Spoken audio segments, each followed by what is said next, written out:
Waktu bulan Ramadan tiba, pasti kita sering banget kan dapat pesan berantai di WhatsApp soal keutamaan sholat tarawih tiap malam. Katanya, malam pertama pahalanya begini, malam kedua begitu.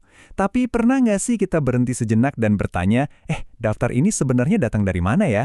Yuk kita bedah sama-sama. Nah, ini dia nih pertanyaan intinya. Ide bahwa setiap malam tarawih, dari malam ke-1 sampai malam ke-30, itu punya pahala spesialnya sendiri-sendiri. Kedengarannya bagus banget kan? Tapi pertanyaannya, beneran nggak sih klaim ini ada dasarnya dalam ajaran agama kita? Saya yakin deh, Anda pasti pernah lihat atau terima daftarnya, entah itu lewat grup WhatsApp keluarga, postingan di media sosial, atau mungkin selebaran yang dibagikan di masjid. Daftarnya itu detail banget, kelihatannya meyakinkan, dan janjiin ganjaran yang luar biasa untuk setiap malam kita sholat tarawih. Oke, kita harus akui, gagasan ini emang super menarik, ya kan? Jadi ada motivasi harian gitu, ada target spiritual baru setiap malam, ibadah jadi berasa kayak petualangan, yang di setiap posnya ada hadiah berbeda. Bikin semangat! Coba deh kita intip beberapa contohnya. Janjinya itu nggak main-main loh. Bayangin, baru malam pertama aja katanya dosa kita diampuni bersih kayak bayi baru lahir. Atau nih, di malam ke-27, kita bisa nyebrang jembatan Sirat secepat kilat. Wow, siapa coba yang nggak makin semangat ibadah kalau dengar janji-janji kayak gini? Nah, setelah kita lihat betapa menggiurkannya janji-janji ini, sekarang waktunya kita masuk ke pertanyaan yang paling krusial. Karena dalam urusan agama, yang paling utama itu selalu soal sumber dan keasliannya. Jadi, mari kita bertanya langsung ke intinya. Apakah daftar keutamaan yang udah menyebar luas ini beneran datang dari Nabi Muhammad SAW? Ada nggak hadis sahih yang mendukungnya? Ini nih titik penentunya, antara amalan yang punya dasar kuat dan sesuatu yang, ya, mungkin cuma karangan. Untuk menjawab pertanyaan sepenting ini, kita tentunya nggak bisa nebak-nebak sendiri. Kita harus merujuk ke para ahlinya, yaitu para ulama hadis. Nah, mari kita lihat apa keputusan mereka soal daftar keutamaan tarawih ini. Ternyata, pertanyaan spesifik tentang daftar 30 keutamaan tarawih ini udah pernah diajukan loh ke sebuah lembaga fatwa yang sangat disegani di dunia Islam. Namanya Al-Lajnah Ad-Daimah, atau Komite Tetap untuk Penelitian dan Fatwa. Dan inilah jawaban mereka. Tegas, jelas, dan gak menyisakan keraguan sedikit pun.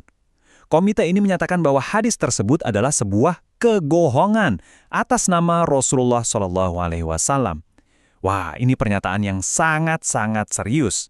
Para ulama bahkan pakai istilah teknis yang spesifik banget untuk kasus ini, yaitu la asla lahu. Nah, apa artinya? Ini bukan cuma berarti hadisnya lemah ya.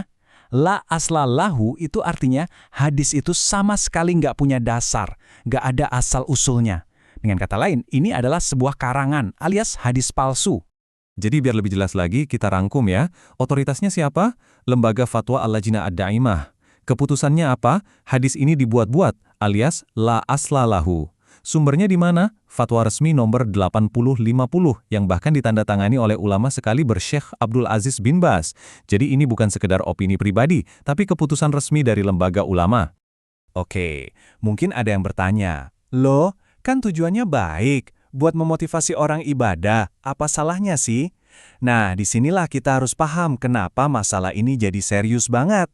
Ini bukan cuma soal informasi yang salah, tapi menyangkut keaslian ajaran agama kita. Coba kita renungkan peringatan langsung dari Rasulullah SAW ini. Status hadis ini mutawatir, artinya sangat kuat dan gak diragukan lagi. Beliau bersabda, barang siapa yang berdusta atas nama saya dengan sengaja, maka hendaknya dia bersiap-siap mengambil tempat di neraka. Ancamannya benar-benar berat. Dan peringatan keras, ini bukan cuma buat orang yang sengaja mengarang hadis palsu, ancamannya juga berlaku buat siapapun yang ikut menyebarkannya, padahal dia tahu atau seharusnya tahu kalau informasi itu nggak benar. Inilah kenapa saring sebelum sharing itu jadi prinsip yang sangat penting. Jadi apa pelajaran utama yang bisa kita petik dari semua ini? Semuanya mengerucut pada satu prinsip yang sangat krusial, verifikasi sebelum kita berbagi informasi. Jadi kesimpulannya udah jelas banget ya, daftar 30 keutamaan tarawih yang populer itu ternyata palsu dan gak ada dasarnya. Mengingat ancaman yang begitu serius bagi penyebar kebohongan atas nama Nabi, tanggung jawab kita semua adalah untuk selalu tabayun atau verifikasi sebelum kita percaya, apalagi sampai menekan tombol share. Nah, Ini jadi bahan renungan akhir untuk kita semua. Di zaman di mana informasi menyebar secepat kilat hanya dengan satu klik, gimana caranya kita bisa jadi lebih bijak dan bertanggung jawab? Gimana caranya kita bisa jadi filter yang baik, bukan sekadar jadi penyambung lidah untuk informasi yang belum tentu benar? Ini adalah tantangan kita bersama. Terima kasih sudah menyimak.